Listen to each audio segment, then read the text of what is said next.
Hello everyone. तो आज हम एटमॉस्फेयर एंड क्लाइमेट के पार्ट सेकंड में आ चुके हैं एनसीईआरटी रीडिंग के टर्म में देखें तो। और पार्ट वन हमने कर दिया।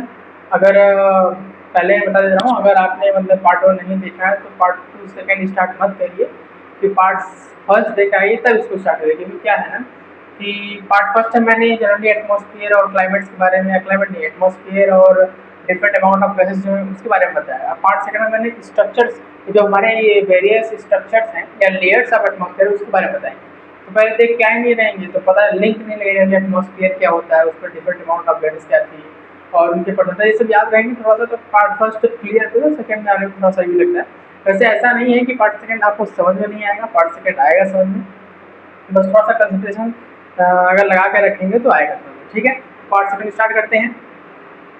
और ये हमारा मतलब कोई मतलब मैंने इसमें डायरेक्ट एनसीईआरटी लेकर आया हूँ, क्योंकि बहुत लोगों क्या है कि अगर पिछला वीडियो नहीं देखे हो, पार्ट जो मैंने part one, part two, part three, generally मैंने एनसीईआरटी के पॉइंट्स को रिप्रेजेंट करने के बाद फिर उससे क्वेश्चन बना के जो कराया, वो अगर नहीं भी देख पाओ कोई दिक्कत नहीं, क्योंकि आप यहाँ से भी डायरेक्ट एनसीईआरटी भी करोगे ना, क्योंकि तुम्हारा जो मास्टर है स्कूल का वो एनसीईआरटी ही बनाएगा, एनसीईआरटी से ही क्वेश्चन बनाएगा। डायरेक्ट एनसीईआरटी पढ़ लेते हैं, यही काम हो जाएगा। एनसीईआरटी पढ़ते हैं, उसके बाद 10-12 सवाल कर लेते हैं जो आज पढ़ेंगे, जो आज टॉपिक पढ़ेंगे, एनसीईआरटी डायरेक्ट रीड करते हैं और उस पर क्वेश्चन कर लेते हैं, और तुरंत कॉन्सेप्ट क्लियर हो जाएगा। क्योंकि तुरंत जो पढ़े तुरंत उस पर क्वेश्चन कर लोगे तो कॉन्सेप्ट क्लियर हो जाता है। फिर उसी को बार बार रिपीट करके देख लोगे तो फिर हमेशा के लिए क्लियर हो जाएगा, कोई प्रॉब्लम आने नहीं आएगा। ठीक है, तो शुरू करते हैं, ज़्यादा लेट नहीं करते, चालू करते हैं। तो हमारा पार्ट टू रहेगा। कल हमने पार्ट फर्स्ट में डिस्कस किया था कि क्या क्या कहानी थी।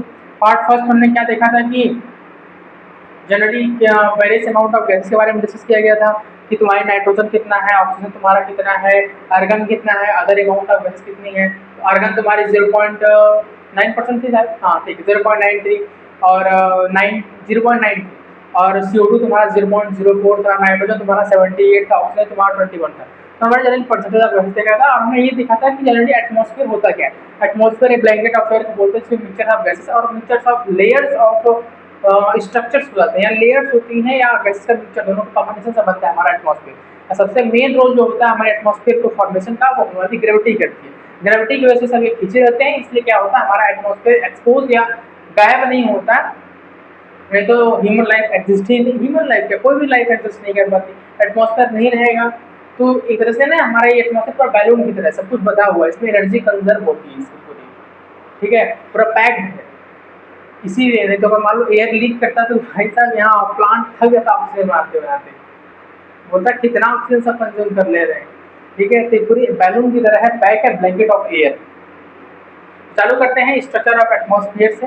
स्ट्रक्चर ऑफ एटमॉस्फेयर में क्या लिखा है एक बार देख लेते हैं यहाँ से, या एनसीईआरटी डायरेक्ट या एनसीईआरटी में ये लिखा हुआ है क्या है, देखिए यहाँ से शुरू करते हैं। स्ट्रक्चर ऑफ एटमॉस्फेयर, एटमॉस्फेयर के स्ट्रक्चर्स की बात करें तो उसमें हमने लेयर का, हमने गैस से कंपेरिजन देख चुका है। उसके बाद हम चलेंगे लेयर्स के ऊपर, तो वो लेयर्स देखो क्या है। The atmosphere has layered structure, atmosphere हमारी लेयर्ड स्ट्रक्चर है, अलग अलग इसमें लेयर्स होती हैं। These layers are defined on the basis of changing temperature and density। सबसे मोस्ट इम्पोर्टेंट जहां से क्वेश्चन बनाएगा तुम्हारा स्कूल का मास्टर, कि ये तो लेयर्ड स्ट्रक्चर तो है ठीक है, लेकिन these layers are classified on the basis of changing temperature and density। तो टेम्परेचर और डेंसिटी के बेसिस पे टेम्परेचर जो, अगर आपने मतलब पीछे का वीडियो नहीं देखा कोई दिक्कत नहीं, यहाँ मैं हाईलाइट कर दे रहा हूँ एनसीईआरटी के वो पॉइंट्स जहाँ से मास्टर क्वेश्चन पढ़ेगा, जहाँ से मैं क्वेश्चन कराऊंगा, या तुमको जहाँ से ये मतलब जो जो पॉइंट इंपॉर्टेंस मुझे लग रही है वो कर दूंगा, उसको भी डायरेक्ट याद कर लोगे तो फिर कोई दिक्कत नहीं होगा। तो ठीक है, तो यहाँ क्या है स्ट्रक्चर ऑफ एटमॉस्फेयर अगर बात करें तो ऊपर वाला नहीं भी याद होता है, वो तो बना के लिख दोगे कि एटमॉस्फेयर तुम्हारा ब्लैंकेट ऑफ एयर है, और इसलिए हम एटमॉस्फेयर को वेरियस लेयर्ड स्ट्रक्चर भी बोल सकते हैं, ये तो तुम्हारा कॉमन सेंस से हो जाएगा। लेकिन पूछ लेगा कि जो लेयर्स का क्लासिफिकेशन है वो किसकी बेसिस पर, on the basis of change in temperature and density. से मोस्ट इंपॉर्टेंट मैं अंडरलाइन कर दिया हूँ, टेम्परेचर और डेंसिटी की बेसिस पे हमने स्ट्रक्चर का, लेयर्स के जो स्ट्रक्चर्स है उसको हम क्लासिफिकेशन करते हैं, troposphere, stratosphere, mesosphere, thermosphere, exosphere, पहला पॉइंट। उसके बाद यहाँ पे और क्या लिखा है, विद इंक्रीजिंग एल्टीट्यूड। अच्छा ठीक है, हाइट के बढ़ते मतलब पूरा यहाँ से ऑन द बेसिस से लेके एल्टीट्यूड तक इसको ध्यान रखना क्या है, कि टेम्परेचर और बेसिस की टेम्परेचर और डेंसिटी के हिसाब से इसका क्लासिफिकेशन करते हैं विद इंक्रीजिंग एल्टीट्यूड। एल्टीट्यूड की इंक्रीजिंग की कंपैरिजन में भी हम नापते हैं कि अगर हमारा कहीं स्टेटस में ऐसा देखने को मिलता है जैसे ट्रोपोस्फियर में क्या होता है, एल्टीट्यूड बढ़ता है टेम्परेचर बढ़ जाता है, लेकिन अगर मेसोस्फीयर थर्मोस्फीयर में जाओगे तो वहाँ टेम्परेचर बढ़ाने से एल्टीट्यूड बढ़ाने से टेम्परेचर घट जाता है, बढ़ जाता है। तो डायरेक्टली में क्वेश्चन हो जाता है। ठीक, आगे चलते हैं।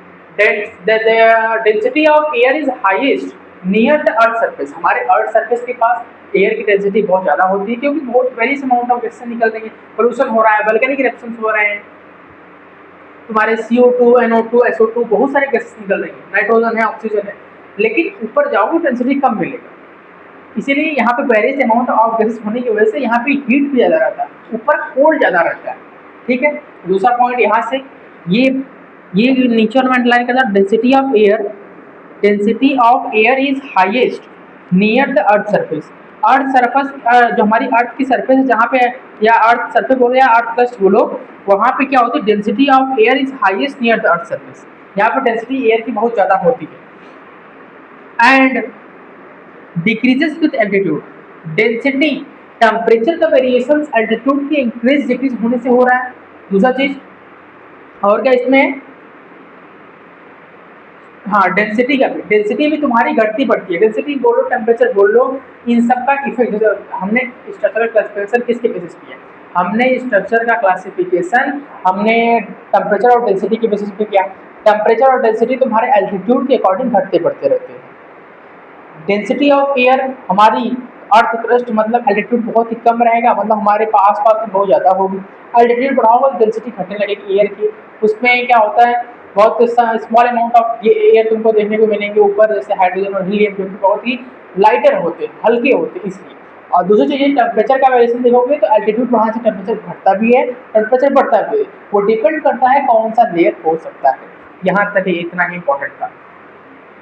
ठीक, यहाँ तक अभी इतना ही इंपॉर्टेंट था यहाँ तक। उसके बाद आते हैं आपके एनसीईआरटी में साइड में दिया गया है व्हाट इज एल्टीट्यूड। एल्टीट्यूड क्या होता है और एक डायग्राम है, उसको देखो क्या है, तुम्हारा एनसीईआरटी का ही डायग्राम। एल्टीट्यूड क्या है, the height of the location above the mean sea level is known as altitude, usually measured in metre और feet. The mean sea level, जो हमारा मीन सी लेवल है, is considered as a zero. ये altitude तुम्हारा क्या है, altitude हम generally normal उस हाइट को बोलते हैं ज्योग्राफी के टर्म में। जब अगर हम हाइट का कंपैरिजन किसी प्लेट्यू का, प्लेन का, हिमालय से अगर कंपैरिजन करते हैं तो एल्टीट्यूड वहाँ पे जो हम हाइट का जूम करते हैं, जो हाइट का कंपैरिजन हम अलग अलग टर्म में, जियोग्राफिकल टर्म में जब हम हाइट का कंपैरिजन करते हैं तो उससे हम एल्टीट्यूड बोलते हैं, क्योंकि यहाँ पे वही लिखा हुआ है। हम एल्टीट्यूड यूज करते हैं जनरली जियोग्राफिकल टर्म में उस हाइट को, जब हम उस हाइट को मीन सी लेवल से लेते हैं। मतलब सी लेवल से ये कितना ऊंचा है, जैसे हम प्लेन है, प्लेट्यू है, हिमालय से कंपैरिजन सी लेवल से करते हैं कि सी लेवल से हमारा जो माउंट एवरेस्ट 8848 है वो उतना ऊंचा है। तो हमने जब हम हाइट का कंपैरिजन मीन सी लेवल से करते हैं तो उसे हम जनरली एल्टीट्यूड बोल देते हैं। हाइट का कंपैरिजन मीन सी लेवल से करेंगे तो एल्टीट्यूड कहलाएगा, हाइट का कंपैरिजन मीन सी लेवल से करोगे तो एल्टीट्यूड कहलाएगा।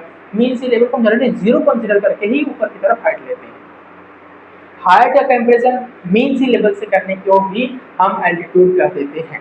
अब तुम्हारे एनसीईआरटी में जो डायग्राम है वो देखो, डायग्राम में देखो यहाँ पे ऊपर, इधर देखो, एकदम ऊपर में देखो यहाँ पे बना हुआ है एक्सोस्फीयर है, फिर यहाँ तुम्हारा थर्मोस्फीयर है, फिर तुम्हारा ये मेसोस्फीयर है, फिर स्ट्रेटोस्फीयर है, और नीचे एकदम है ट्रोपोस्फीयर। तो ये लेयर का कंपैरिजन देख सकते हो कि कहाँ कौन सी गैसेस होती हैं, क्या है इसमें। जैसे देखो ट्रोपोस्फीयर में एक लेयर होती है जिसे ट्रोपोपॉज बोलते हैं, उसके बीच में। उसी तरह थर्मोस्फीयर में भी एक लेयर होती है, इसे बोलते हैं आइनोस्फीयर। आइनोस्फीयर किसका पार्ट होता है, थर्मोस्फीयर का पार्ट होता है।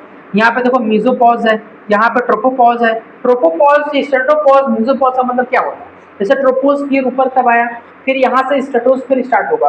ट्रोपोस्फीयर आया 12 किलोमीटर तक, यहाँ से स्ट्रेटोस्फीयर स्टार्ट होगा, तो उसके बीच में जो बाउंड्री बन रही है जहाँ पे वो दोनों एक दूसरे से मर्ज कर रहे हैं, उससे बोलते हैं ट्रोपोपॉज। फिर ट्रोपोज स्पेयर खत्म हो गया, जो ट्रोपोस्फीयर था वो खत्म हो गया, तो यहाँ पे तुम्हारा बन जाएगा ट्रोपोपॉज। अब स्ट्रेटोस्फीयर ऊपर जाएगा, तो स्ट्रेटोस्फीयर जहाँ खत्म होगा वहाँ बनेगा स्ट्रेटोपॉज। फिर जहाँ से मेसोस्फीयर स्टार्ट होगा, मेसोस्फीयर जहाँ खत्म होगा उसे बोलेंगे मेसोपॉज। फिर वैसे रिलेट कर लो, थर्मोस्फेयर आएगा तो मेसोस्फेयर से थर्मोस्फेयर स्टार्ट, थर्मोस्फेयर ऊपर ऊपर गया, जहां पे थर्मोस्फेयर खत्म हुआ उसे बनेंगे थर्मोपॉज। पॉज का मतलब रुक जाना, कौन से लेयर थर्मोस्फेयर, तो वहां पे रुक गए। जैसे ट्रोपोस्फेयर है, ट्रोपोस्फेयर नीचे से उठता उठता आया, एक जगह रुक गया जहां लिमिट से खत्म हो गई, उसे बनेगी ट्रोपोपॉज, मतलब ट्रोपोस्फेयर वहां पे खत्म हो गई। अब वहां से स्ट्रेटोस्फेयर, स्ट्रेटोस्फेयर जहां खत्म हो गई उसे बनेगा स्ट्रेटोपॉज। ठीक, पॉज का मतलब समझ में आ गया, समझ में आ गया होगा इतना कहानी क्या है। अब आते हैं ट्रोपोस्फियर क्या है होता है हमारा, उसके बारे में फटाफट देख लो क्या है। पहले का एक्सप्लेनेशन कराऊं, उससे दिक्कत नहीं, इसको पढ़ो कोई दिक्कत नहीं। Troposphere is the most important layer of the atmosphere with an average height 12 kilometre. In this layer temperature decreases with increasing altitude. ठीक है, the air we breathe exist here, जो सांस लेते हैं वही यहीं पे, वो हवाएं यहीं होती हैं, along with the most of the water vapor and clouds। बहुत सारे वाटर वेपर और क्लाउड के साथ भी होता है। ठीक है, मतलब वेरियस अमाउंट ऑफ हमारे क्लाउड्स है, रेन है, ये सबका फॉर्मेशन इसी में होता है।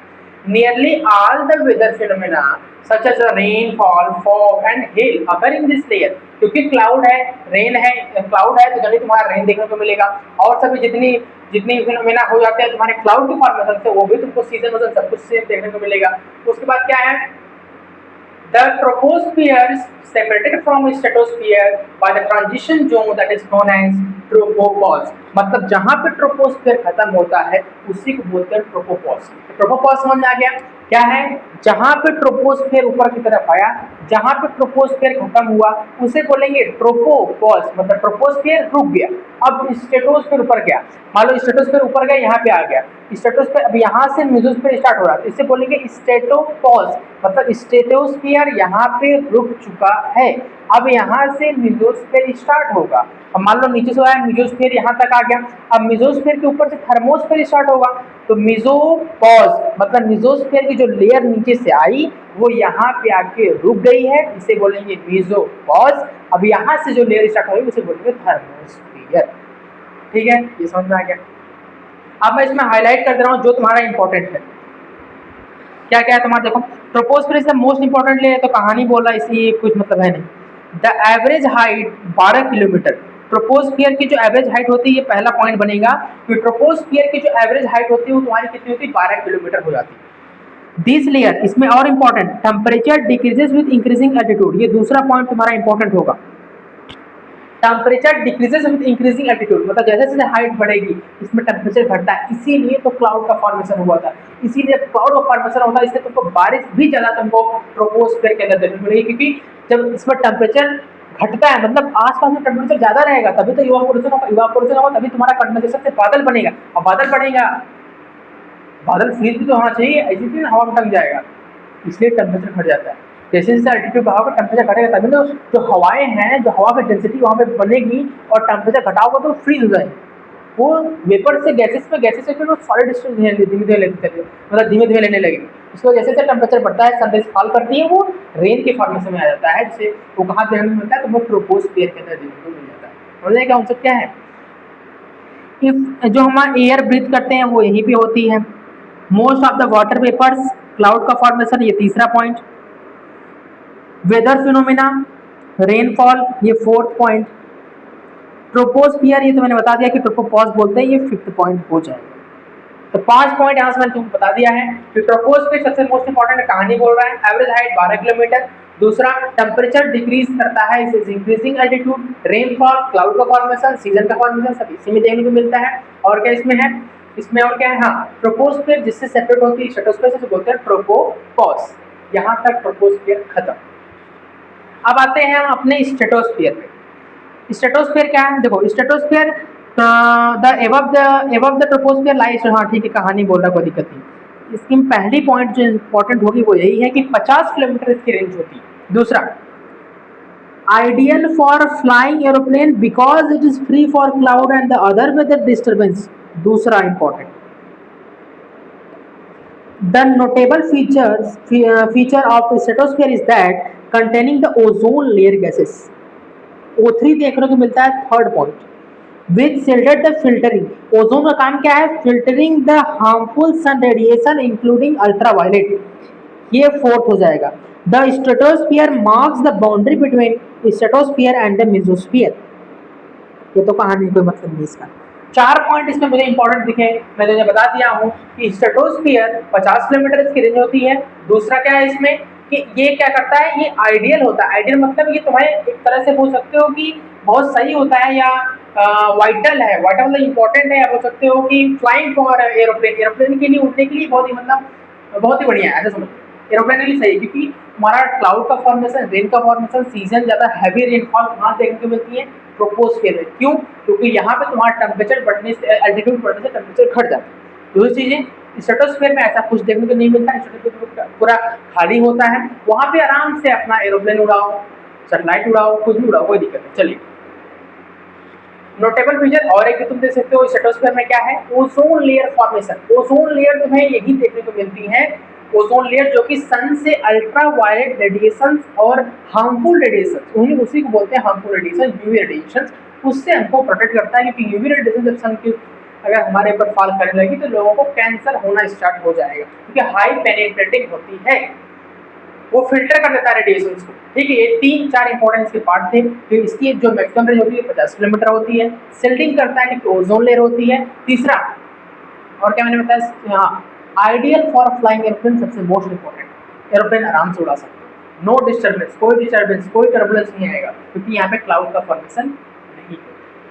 तो ये था हमारा ट्रोपोस्फियर और स्ट्रेटोस्फियर। अब चलते हैं लेक्चर को एंड करने, नहीं अभी एंड नहीं करना है, क्योंकि अभी जो मैंने बताया ट्रोपोस्फियर स्ट्रेटोस्फियर उस पर करने हैं कुछ क्वेश्चंस, पता तो चले कि कितना तुमने कंसंट्रेशन के साथ इस लेक्चर को देखा है। अगर कंसंट्रेशन फुल होगा तो आंसर भी फुल हो जाएगा, ठीक है, क्योंकि इसी से रिलेटेड जो मैं क्वेश्चन बता रहा हूँ ये तुम्हारा मास्टर पूछने वाला है तुमसे। पहला question, the average height of troposphere is about, average height हमारे ट्रोपोस्फियर की क्या थी बताओ, 12 किलोमीटर, ऑप्शन नंबर बी। और सर कहते हैं एवरेज हाइट जो हमारे ट्रोपोस्फियर की तो कितनी थी, 12 किलोमीटर। पहला क्वेश्चन हो गया। दूसरा क्वेश्चन क्या है, इन ट्रोपोस्फियर टेम्परेचर जनरली, ट्रोपोस्फियर में टेम्परेचर क्या था, इंक्रीजिंग एल्टीट्यूड के साथ, नहीं क्लाउड नहीं बनेगा, decreasing with altitude, option number B इसका भी हो जाएगा। ट्रोपोस्फियर में टेम्परेचर तुम्हारा घटता है एल्टीट्यूड बढ़ाने की वजह से, ट्रोपोस्फियर में temperature decreases with altitude, option number B. Question number third क्या है, which layer content the most water vapour and cloud, सब सिंपल सा बात है, ट्रोपोस्फियर, क्योंकि ट्रोपोस्फियर में तुम्हारा क्लाउड का फॉर्मेशन हुआ था, सब चीजों का फॉर्मेशन तुम्हारा ट्रोपोस्फियर में हुआ था। Which layer content most of the water vapours and clouds, वो तुम्हारा हो जाएगा ट्रोपोस्फियर। स्ट्रेटोस्फियर नहीं हुआ क्योंकि वो आइडियल फॉर फ्लाइंग एरोप्लेन है, तो एरोप्लेन कब उड़ेगी, जब तुम्हारा बादल उधर नहीं रहेगा, टर्बुलेंस नहीं रहेगा। तो तीसरा हो गया। क्वेश्चन नंबर 4 क्या है, Which of the following weather phenomena mainly occur in troposphere? Troposphere में ऐसा कौन सा है, अरोरास का फॉर्मेशन नहीं होता, सैटेलाइट का मूवमेंट नहीं होता, ओजोन फॉर्मेशन स्ट्रेटोस्फियर में होती है, ऑप्शन नंबर बी। ये होती है एलिमिनेशन ट्री, देख रहे हो, एलिमिनेट कर दिया ऑप्शन, अब तुरंत सही आंसर पकड़ लिया। कौन सा वेदर फॉर्मेशन के लिए मेनली अकर ट्रोपोस्फियर में, ऐसा क्या होता है, फॉलोइंग वेदर फिनोमेना अकर इन ट्रोपोस्फियर के अंदर, तो अरोरा का फॉर्मेशन नहीं है, रेनफॉल, फॉग और हेल का फॉर्मेशन हो जाता है तुम्हारे ट्रोपोस्फियर के अंदर, क्योंकि यहाँ पे सबसे मोस्ट इंपॉर्टेंट एल्टीट्यूड बढ़ने से टेम्परेचर घट जाता है।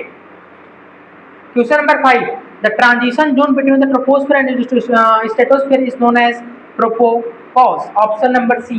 ट्रोपोस्फियर की लेयर जहां पे 12 किलोमीटर पे खत्म हुई, वहां से स्ट्रेटोस्फियर स्टार्ट होगा, वहां पे ट्रोपोस्फियर पॉज मतलब ट्रोपोपॉज, ट्रोपोस्फियर रुक गई, अब तुम्हारा स्ट्रेटोस्फियर स्टार्ट होगा। तो दोनों के बीच में जो लेयर आती है उसे बोलते हैं tropopause, option number C is the correct. Question number 6 क्या है, द स्ट्रेटोस्फियर एक्सटेंडेड अप्रोक्सीमेटली कितना, 50 kilometre, option number C is the correct. ये तो डायरेक्ट डेटाबेस क्वेश्चन है, तो ऐसे ही हो जाएगा। Question number 7, the stratosphere is ideal for flying aeroplane mainly because, बढ़िया क्वेश्चन है, स्टार लगा देता हूँ, ये स्टार क्वेश्चन है, पूछ सकता है मास्टर तुम्हारा कि बताओ एरोप्लेन उड़ाने के लिए सबसे बढ़िया लेयर जो स्ट्रेटोस्फियर क्यों होती, बताओ क्यों होती, क्योंकि वो क्लाउड से डिस्टर्बेंस से कोई दिक्कत नहीं है, क्लाउड का फॉर्मेशन होता ही नहीं है स्ट्रेटोस्फियर में, तो आराम से उड़ा सकते हो, कोई टर्बुलेंस नहीं, कोई डिस्टर्बेंस नहीं, आराम से क्लियर स्काई तुमको देखने को मिलेगा, वहां पे तुम्हारा ऑप्शन नंबर सी हो जाएगा। इसीलिए स्ट्रेटोस्फियर आइडियल होता है flying aeroplanes. Question number 8, ozone layer protect mainly as from filtering क्या, ultraviolet radiations, UV radiations, option number C. क्योंकि ये अगर आने लगी हमारे ऊपर तो हमें कैंसर हो सकता है, क्योंकि हाई पेनिट्रेटिंग होती है। Ozone layer protect us mainly by filtering, किसको फिल्टर करती है, तो यूवी रेडिएशंस को फिल्टर कर देती है। अगर सोच लो, अगर ओजोन लेयर, एक बार सोचो, अपने कॉमन सेंस से एलिमिनेट कर सकते हो विजिबल लाइट को, क्योंकि ओजोन लेयर अगर विजिबल लाइट को एलिमिनेट कर दे या फिल्टर कर दे तो भाई साहब दुनिया पूरी काली हो जाएगी। सन वहां चमकता रहेगा, लेकिन यहाँ पे फिल्टर कर रही है ओजोन लेयर, तो यहाँ पे कुछ ऐसा नहीं करेगा, नीचे सारी वाइट लाइट को फिल्टर कर दे, किसी को आने ही न दे, बैक बाउंस रिबाउंस कर दे, वापस ही छोड़ दे ऊपर ही, तो आसमान तो वाइट दिखने लगेगा लेकिन जमीन पूरी काली दिखने लगेगी। ठीक है। Question number 9, the boundary between stratosphere and mesosphere is known as. अब बताओ, कॉन्सेप्चुअल क्वेश्चन, स्ट्रेटोस्फीयर और मेसोस्फीयर के अंदर स्ट्रेटोपॉज देखने को मिल जाता है।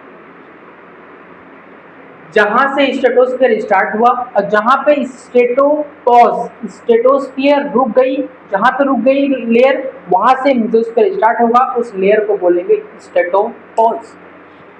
ऐसे ही अप्लाई मेसो के लिए भी हो जाए। Question number 10, which layer is the outer most among of the following, mesosphere.